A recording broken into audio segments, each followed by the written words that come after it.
இவ்வாறு வருத்தப்பட்டு அமர்ந்து கொண்டிருப்பதால் எந்த ஒரு லாபமும் இல்லை. எழுந்திருங்கள், உங்கள் சக்தியை பயன்படுத்துங்கள். அந்த புறத்தின் அதிகாரத்தை இழந்து விடாதீர்கள். நான் ஒன்றும் தோல்வியை ஒப்புக்கொள்ளவில்லை. ஆனால் எனது வருத்தம் என்னவென்றால், நான் வெட்டிய குழியில் நானே விழுந்து விட்டேன். தங்களுடைய திட்டம் சிறந்ததுதான். ஆனால் திட்டத்தை அமல்படுத்திய விதம்தான் தவறு. ஏன்? நான் என்ன தவறு செய்தேன்? இந்த விஷயத்தில் ஷேன்ஷாவை ஈடுபடுத்தி விட்டீர்கள், அதுதான் பெரிய தவறு. அதனால் என்ன மாறியிருக்கும்? நிறையவே மாறியிருக்கும், நிறைய மாறியிருக்கும். ஒருவேளை இது அந்த புறத்திலேயே இருந்திருந்தால் மற்ற பேகங்களும் நடந்த விஷயத்தில் ஜோதா பேகத்தின் கைதான் இருந்திருக்கும் என்று நம்பி இருப்பார்கள். ஜோதாவை வெறுத்து ஒதுக்கி இருப்பார்கள். நீங்களும் இந்த போட்டியில் வெற்றி பெற்றிருப்பீர்கள். ஆனால் நீங்களோ இந்த விஷயத்தை ஜலாலிடம் கூறிவிட்டீர்கள். ஜோதாவின் மீது ஜலால் வைத்திருக்கும் நம்பிக்கையை பார்த்து தவறு ஜோதா பேகத்தின் மீது இல்லை என்று அனைவரும் ஒரு முடிவுக்கு வந்து விட்டார்கள். பார்த்தீர்களா ருக்கையா பேகம்? ஜலால் ஜோதா பேகத்தை எவ்வளவு நம்புகிறார் என்று பார்த்தீர்களா? அடிக்கடி அதை பற்றியே பேசாதீர்கள் மகாமங்கா. எனது ரத்தம் கொதிக்கிறது. அனைவரின் முன்பாக ஜோதாவை ஆதரித்து பேசினார். ஆனால் என்னை அனைவருக்கும் முன்பாக வாயை மூட சொன்னார். அந்த சதிகாரி ஜோதா என்ன மாயம் செய்தாலோ எனக்கு தெரியவில்லை. ஜலால் உயிரை ஜோதா காப்பாற்றினால் ஒப்புக்கொள்கிறேன். ஆனால் எனக்கு சொந்தமான ஒன்றை அவளுக்காக நான் எதையுமே விட்டு கொடுக்க மாட்டேன். ஜலால் எனக்கு தான், எனக்கு மட்டும்தான். ருக்கையா பேகத்திற்கு. ஜோதா பேகம் என்னிடமிருந்து அவரை பிரிப்பதற்கு முயற்சி செய்கிறாள். மாஷா அல்லாஹ், யா குதா, நன்றி. நான் கூற வருவதை இப்போதாவது புரிந்து கொண்டீர்களே. எவ்வளவு நாட்களாக இதை புரிய வைக்க முயற்சித்துக் கொண்டிருக்கிறேன். ஆனால் இந்த விஷயத்தை உங்கள் வாழ்க்கையில் மிகப்பெரிய ஆபத்து ஜோதா பேகம் மட்டும்தான். இப்போதாவது புரிந்து கொண்டீர்களே, நல்லது. ஆனால் தாங்கள் சமீப காலமாக தொடர்ந்து செய்த பிழைகளால் ஜலாலை விட்டு சற்று தூரம் சென்று விட்டீர்கள். அப்படி என்றால் நீங்களே கூறுங்கள், நான் என்ன செய்வது? அடுத்த முறை எந்த திட்டம் தீட்டுவதாக இருந்தாலும் என்னை கலந்து ஆலோசியுங்கள். அது என்னவென்றால், யாம் முகலாய சாம்ராஜ்யத்தின் அரசியலையும் ஜலாலையும் உங்களை விட அதிகம் புரிந்து கொண்டவள். ஆனால் எதற்காக எனக்கு நீங்கள் உதவி செய்ய வேண்டும்?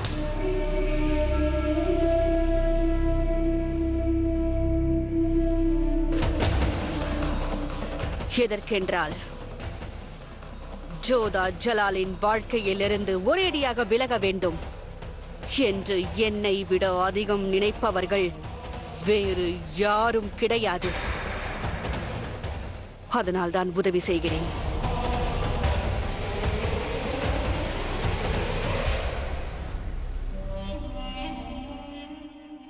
குதாஃபிஸ்.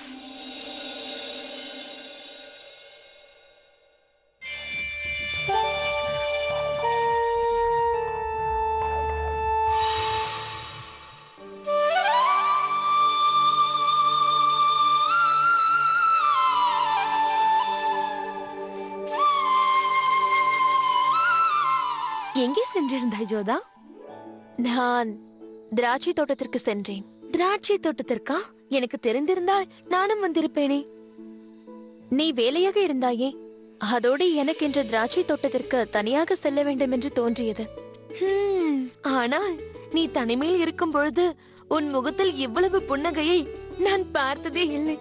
ஏதோ விழாவிற்கு சென்று வந்தது போல் மகிழ்ச்சியாக இருக்கின்றாய். அப்படியெல்லாம் ஒன்றுமில்லை மோத்தி. அப்படியா? பிறகு தனிமையில் ஏன் இவ்வளவு நேரம் இருந்தாய் என்று தெரிந்து கொள்ளலாமா? நான் அங்கு அமர்ந்திருந்தேனா, அப்பொழுது ஷேன்ஷா வந்து விட்டார். அவரோடு அப்படியே பேசிக் கொண்டிருந்தேன். நேரமாகிவிட்டது. ஓ, இப்பொழுது புரிந்து விட்டது உன் மகிழ்ச்சிக்கு காரணம் என்னவென்று. பௌர்ணமி நிலவு, ஷேன்ஷா அருகில், ஒரு சமயம் படகில், ஒரு சமயம் யாத்திரையில், இப்பொழுது திராட்சை தோட்டத்தில். மோத்தி, எப்பொழுது பார்த்தாலும் இப்படியே பேசிக் கொண்டிருக்கிறாய். நீயும் எப்பொழுதும் உண்மையை மறைத்துக் கொண்டே இருக்கிறாய். ஷேன்ஷா மீது உனக்கு அபிப்பிராயம் இருந்தால் அதை கூறலாம் அல்லவா?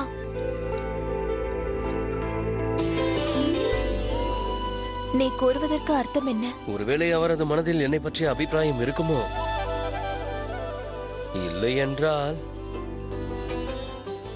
இல்லாமலும் இருக்கலாம். இருந்தாலும் நான் மீண்டும் அவரிடம் செல்ல மாட்டேன். ஏனென்றால் ஒருமுறை அவரிடம் அவமானப்பட்டதே போதும். மீண்டும் அதுபோல் நடந்தால் என்னால் அந்த அவமானத்தை நிச்சயம் தாங்கிக் கொள்ளவே முடியாது.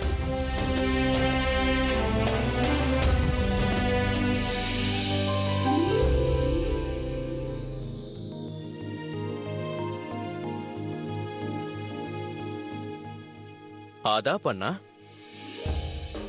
என்ன விஷயம் அண்ணா? எந்த சிந்தனையில் ஆழ்ந்திருக்கிறீர்கள்? இல்லையே, ஒன்றும் முக்கியமானதில்லை.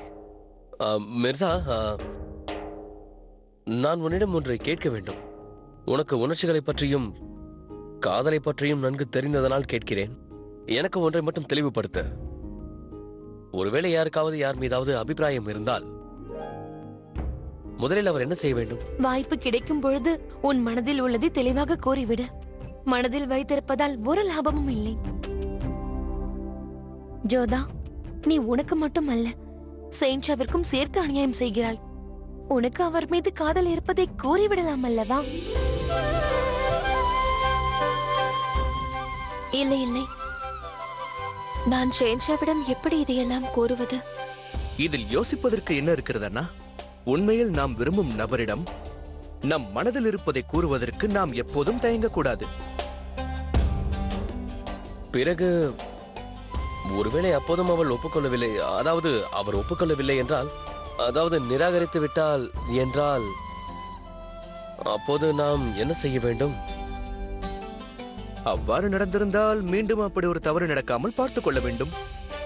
ஏனென்றால் அவர் மீண்டும் நிராகரித்து விட்டால் நட்பு கூட முறிந்து போவதற்கு வாய்ப்பு இருக்கிறது. நீ கூறுவது சரிதான்.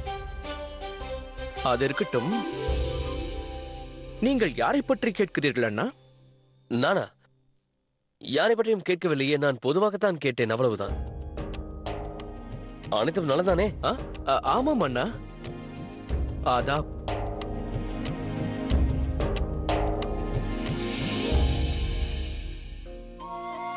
உண்மையிலேயே மோத்தி கூறுவது நிஜம்தானா?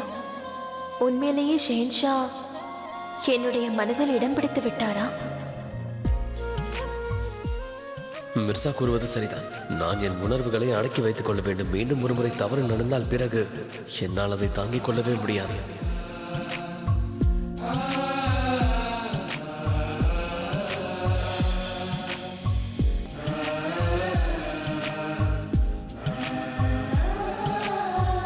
இருப்பினும் இந்த ஓவியம் உங்களுடைய அழகை முழுமையாக பறைசாற்றவில்லை.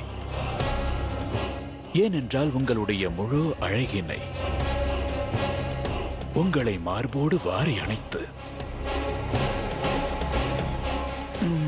இந்த உதடுகளை தீண்டிய பிறகுதான் உங்கள் அழகை உணர முடியும். ஆனால் இல்லை,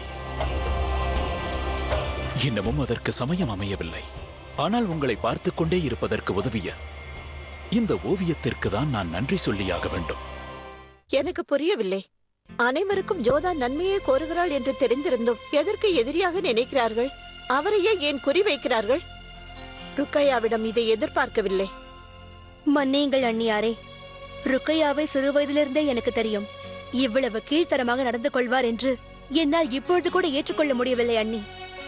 சிறியவர்கள் பெரியவர்கள் ஆன பிறகு நன்கு தெளிவு பிறந்துவிடும், அப்பாவி குணம் குறைந்துவிடும். சிறுவயதில் என் அண்ணன் என்னிடம் ருக்கையாவை என்னிடம் ஒப்படைத்தது இன்னும் ஞாபகத்தில் இருக்கிறது. எவ்வளவு அப்பாவியாக இருந்தாள் அவள். ஆனால் இன்றோ அதிகார மோகம் அவளை எப்படியெல்லாம் ஆட்டி படைக்கிறது. அனைவரின் உணர்வுகளோடு விளையாடுவது நான் ருக்கையாவிடம் எதிர்பார்க்கவில்லை.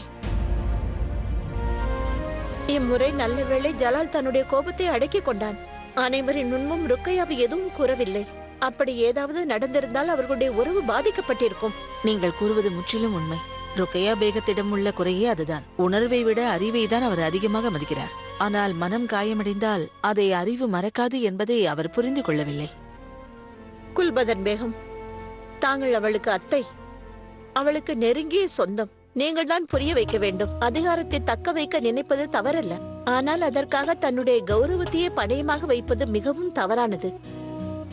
ருக்கையா ஷகன்ஷாவின் முக்கியமான பேகம் ஆவாள். ஜலாலுக்கு முதல் மனைவி ஆவாள். அவள் தன்னுடைய நிலையை இவ்வாறு களங்கப்படுத்திக் கொள்ளக்கூடாது. ஜோதா பேகத்தை பாருங்கள். அவள் நினைத்திருந்தால் ருக்கையா பேகத்தை கை நீட்டி கேள்வி கேட்டிருக்கலாம். ஆனால் அமைதியாக இருந்தாள். ருக்கையாவின் கௌரவத்தை காப்பாற்ற முயற்சி செய்தாள். அதனால் அவளுடைய கௌரவம் இன்னும் உயர்ந்து விட்டது. அறிவால் எடுத்த முடிவை ஒருமுறை மனதால் நினைத்து பார்ப்பது ஒன்றும் தவறில்லையே. நிச்சயமாக அண்ணி, நான் முயற்சி செய்கிறேன்.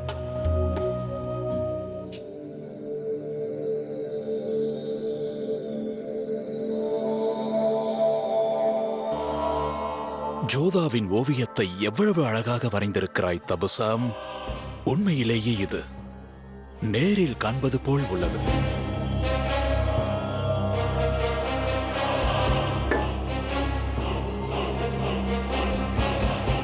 இருப்பினும் இந்த ஓவியம் உங்களுடைய அழகை முழுமையாக பறைசாற்றவில்லை.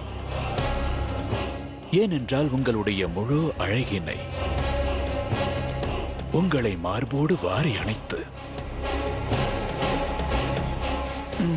இந்த உதடுகளை தீண்டிய பிறகுதான் உங்கள் அழகை உணர முடியும்.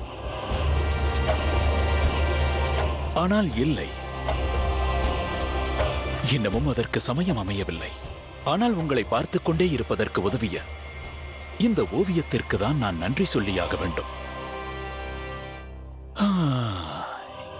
இன்னமும் என்னால் கட்டுப்படுத்த முடியவில்லை ஜோதா பேகம்.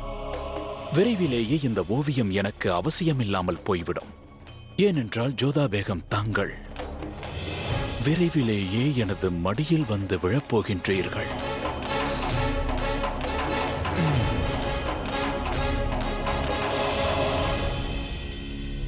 ஆமாம் தபசம், இவ்வாறு ஒரு ஓவியத்தை தீட்டியதற்கு உனக்கு நான் பரிசளித்தே ஆக வேண்டும். எவ்வளவு அழகான ஒரு உயிருள்ள ஓவியத்தை தீட்டியிருக்கிறாய். நீங்கள் அங்கு என்ன செய்து கொண்டிருக்கிறீர்கள்? அந்த ஓவியர் தபசுவை நான் பாராட்டிக் கொண்டிருக்கிறேன். ஆனால் இந்த ஓவியம் ஜோதா பேகத்தினுடையதாகிவிட்டதே என்பதுதான் வருத்தம். ஒருவேளை உனது ஓவியமாக இருந்திருந்தால் சுபானல்லாஹ். ஆமாம், நீ எங்கே இருந்தாய்? அந்தப்புறத்தில் நடந்த விவாதத்தில் பங்கேற்று விட்டு வருகிறேன். ஆம், என்ன நடந்தது என்பதை நானும் கேள்விப்பட்டேன். ஒரு விஷயம் கூறவா பக்ஷிபானு? உங்கள் பெண்களுடைய அரசியல் ஆண்களின் அரசியலையே மிஞ்சிவிட்டது.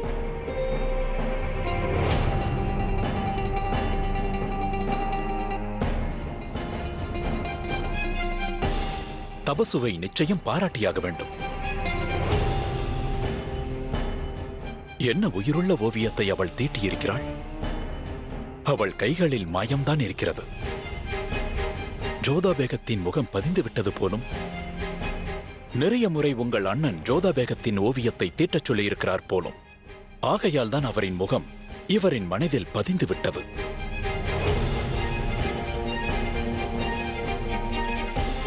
அது போகட்டும். இந்த ஓவியத்தை அண்ணியிடம் அனுப்பிவிட வேண்டும் என்று எனக்கு தோன்றுகிறது. ஒருவேளை யாராவது பார்த்துவிட்டால் சங்கடமாக இருக்கும் அல்லவா? நம்முடைய அறையில் எதற்காக அண்ணியின் ஓவியம் இருக்க வேண்டும்? நிச்சயமாக நீ கூறுவது உண்மைதான். இதை ஜோதா பேகத்திடம் அனுப்பி வைத்துவிடு. அவர்களிடம் இருக்கும் ஓவியங்களில் எதுவும் ஒன்றாகட்டும்.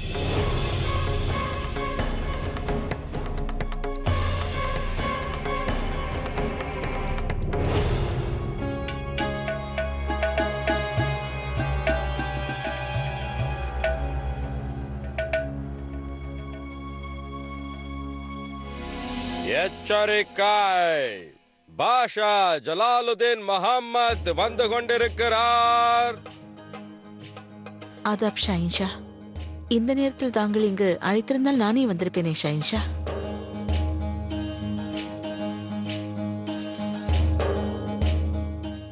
உங்களிடம் ஒரு ஆலோசனை தேவைப்பட்டதால் தான் நானே இங்கே வந்துவிட்டேன். என்ன வேண்டும் தங்களுக்கு? நீங்கள் ஏதோ பதட்டத்தில் இருப்பது போல் காணப்படுகிறீர்கள். சிறிது பதற்றம் அல்ல, நான் அதிக பதற்றத்தோடு இருக்கின்றேன். உங்களால் மட்டும்தான் எனக்கு உதவ முடியும். ஆனால் நடந்தது என்னவென்று கூறுங்கள் ஷாயின்ஷா. நான் அனைத்து வேலைகளையும் செய்து விடுவேன், ஆனால் இந்த அந்தப்புறத்தை மட்டும் என்னால் எதுவும் செய்ய முடியாது. இப்படி நான் சிக்கிக் கொள்வேன் என்று நான் என்றும் நினைக்கவே இல்லை. ஒருவரை சமாதானப்படுத்தினால் மற்றவருக்கு கோபம் வருகிறது. அதனால் நான் இந்த சிக்கலில் இருந்து எப்படியாவது நான் வெளியே வர வேண்டும். எனக்கு ஏதாவது ஆலோசனை கொடுங்கள். மார்க்கம் இருக்கின்றது, ஆனால் அது தங்களுக்கு பிடிக்காமல் போகலாம் ஷாயின்ஷா. உங்கள் ஆலோசனை எனக்கு பிடிக்காமல் போகுமா? அப்படி நடக்காது. அது என்னவென்று கூறுங்கள், நான் எதற்கும் தயாராகத்தான் இருக்கிறேன். அவ்வாறு என்றால் சரி, உங்கள் பதவியிலிருந்து விலகி விடுங்கள்.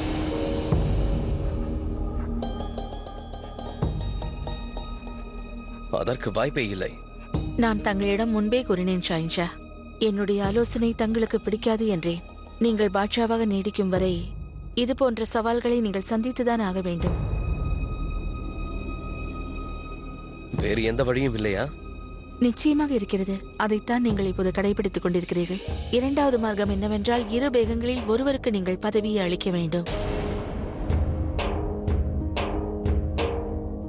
அப்படி என்றால் வேறு வழியே இல்லை என்கிறீர்கள்? நிச்சயமாக.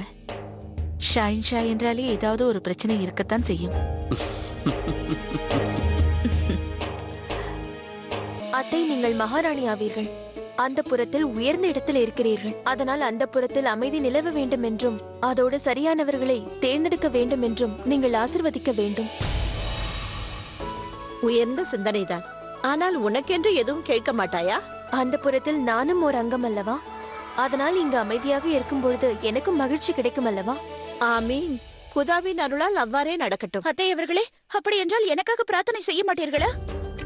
என்ன ருக்கையா இப்படி கேட்டு விட்டாய்? நான் உனக்காக துவா செய்கிறேன். நீ என் மூத்த மருமகளாயிற்றே.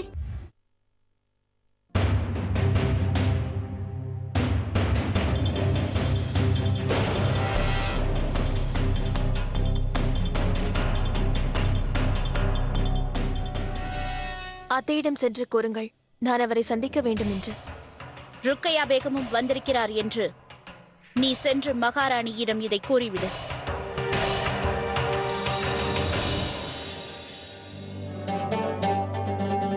மகாராணி அவர்களுக்கு வெற்றி கிடைக்கட்டும். ருக்கியா பேகமும் ஜோதா பேகமும் தங்களை சந்திப்பதற்கு அனுமதி கேட்கிறார்கள். ஆகட்டும். இரு பேகங்களையும் மரியாதையோடு உள்ளே அழைத்து வாருங்கள்.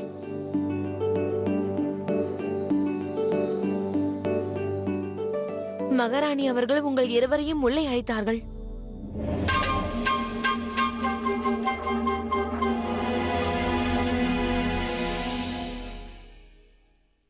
ஆதாப் அத்தை அவர்களே. வணக்கம் அத்தை. மிக்க மகிழ்ச்சி. இன்று எனது இரு மருமகள்களும் ஒன்றாக பார்க்க வந்திருக்கிறீர்கள்.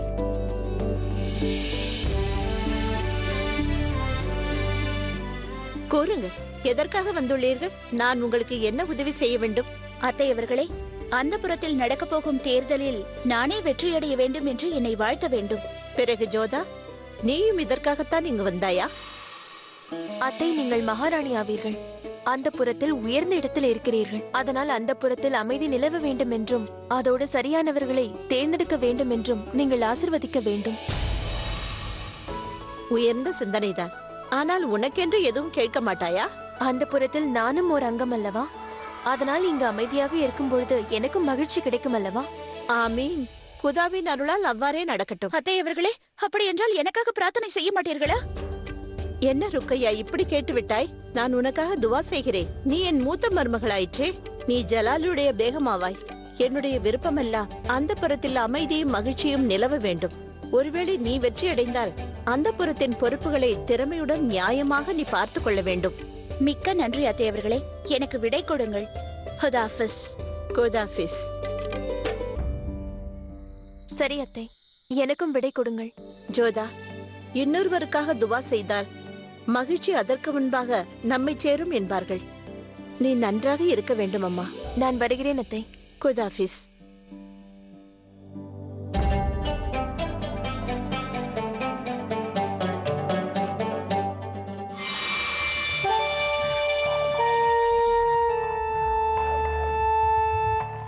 ஜோதா பேகம், இங்கு மகாராணியாரின் ஆசிர்வாதத்தை வாங்க வந்தீர்கள். பரவாயில்லை, நல்ல வேலைதான். இல்லை என்றால் இதில் வெற்றியடைய உங்களுக்கு வழியே இல்லை. சரியாக கூறினீர்கள். வெற்றி பெறுவதற்கு பெரியவர்களின் ஆசிர்வாதம் என்றும் தேவைப்படும். ஆனால் சூழ்ச்சிக்கு தேவையில்லை. நீங்கள் என்ன கூற வருகிறீர்கள்? இந்த அடிமைகளின் அறையில் நான் தான் கிருஷ்ணர் சிலையை வைத்தேன் என்றா? நான் அப்படி கூறவில்லையே. ஆனால் நீங்கள் ஆவேசப்படுவதை பார்த்தால் இந்த வேலையை தங்களை தவிர வேறு யாரும் செய்திருக்க முடியாது. எனக்கு கவலையாக இருக்கிறது. இவ்வளவு ஆண்டுகளாக அந்த புற கடமையை நிறைவேற்றி வந்த ஒருவர் இப்படியா நடந்து கொள்வது என்று கூறுங்கள். இது ஒரு அரசியல் ஜோதா பேகம். அது உங்களுக்கு புரியாது. அதை புரிந்து கொள்ளவும் நான் விரும்பவில்லை. இதை பற்றி யோசித்தால் என் எண்ணமே கலங்கப்பட்டுவிடும். நான் இப்பொழுது இருப்பதே எனக்கு போதும். நீங்கள் உங்கள் எல்லையை மீறுகிறீர்கள். அமைதி ருக்கையா பேகம். நீங்கள் முக்கியமான பேகம் ஆவீர்கள். இவ்வாறு நீங்கள் ஆவேசப்படுவது உங்களுக்கு நல்லதல்ல. இப்பொழுதுதான் பொழுது விடிந்திருக்கிறது. இன்னும் நிறைய வேலை இருக்கிறது. நான் சென்று வருகிறேன்.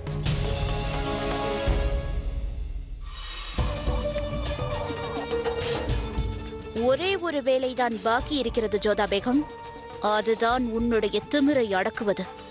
அதுவும் இன்றோடு அடங்கிவிடப் போகிறது.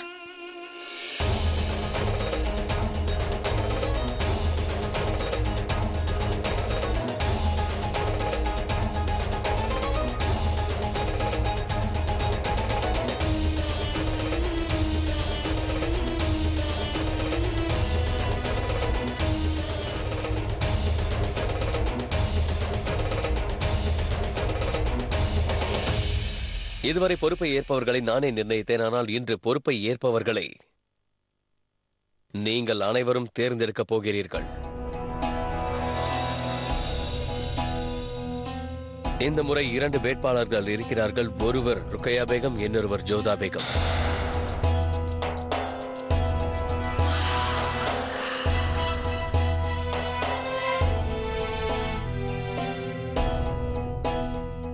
இந்த போட்டி வெளிப்படையாக நடக்கும். அதற்கு அர்த்தம் என்னவென்றால், நீங்கள் அனைவரும் ஒவ்வொருவராக அனைவரின் முன்பு நீங்கள் யாரை ஆதரிக்கப் போகிறீர்களோ அவரது பெயரை கூற வேண்டும்.